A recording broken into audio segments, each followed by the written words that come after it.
Welcome to our continuing series, Questions and Answers for a World in Crisis. Gratitude, Part 2. From Words of Long Ago, the Mother. The Virtues. A tale for young and old.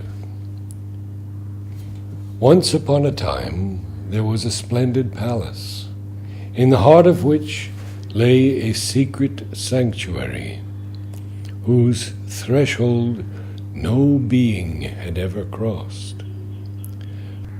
Furthermore, even its outermost galleries were almost inaccessible to mortals, for the palace stood on a very high cloud, and very few in any age could find the way to it. It was the Palace of Truth. One day, a festival was held there, not for men, but for very different beings, gods and goddesses, great and small, who on earth are honored by the name of virtues. The vestibule of the palace was a great hall, where the walls, the floor, the ceiling, luminous in themselves, were resplendent with a myriad glittering fires. It was the hall of intelligence. Near to the ground, the light was very soft, and had a beautiful deep sapphire blue. But it became gradually clearer towards the ceiling, from which the girandoles of diamonds hung like chandeliers, their myriad facets shooting dazzling rays. The virtues came separately, but soon formed congenial groups, full of joy to find themselves for once at least together, for they are usually so widely scattered throughout the world, and the worlds so isolated amid so many alien beings. Sincerity reigned over the festival. She was dressed in a transparent robe like clear water, and held in her hand a cube of purest crystal, through which things can be seen as they really are, far different from what they usually seem. For there, their image is reflected without distortion. Near to her, like two faithful guardians, stood humility, at once respectful and proud, and courage, lofty-browed, clear-eyed, his lips firm and smiling, with a calm and resolute air.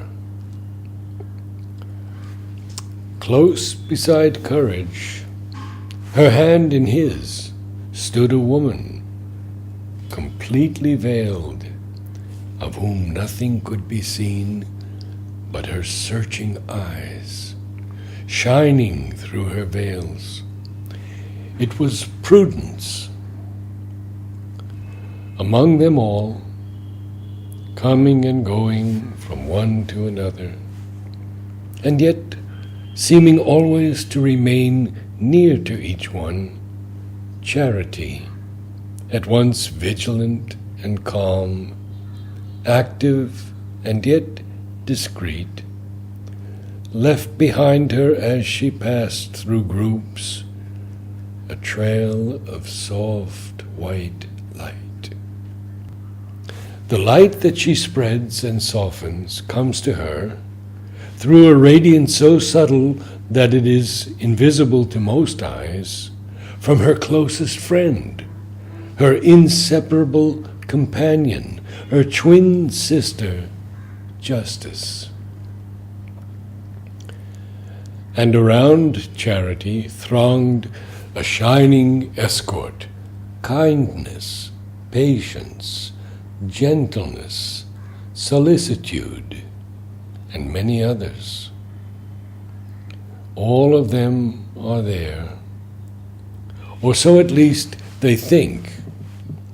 But then suddenly, at the golden threshold, a newcomer appears. With great reluctance, the guards, set to watch the gates, have agreed to admit her.